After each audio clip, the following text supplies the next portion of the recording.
Have you seen those AI music covers all over TikTok and YouTube where famous songs are sung in completely different voices? Making them is actually easier than it looks.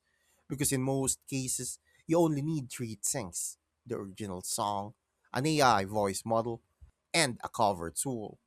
So the first step is to get a clean instrumental or vocal track, which you can do by using an AI stem splitter to separate the vocals from the music. Then you upload the vocal track into an AI cover platform or software. Choose the voice model you want, like a celebrity style or character voice, then let the AI re-synthesize the vocals in the new voice. And once it's done, you mix the new vocals back with the instrumental.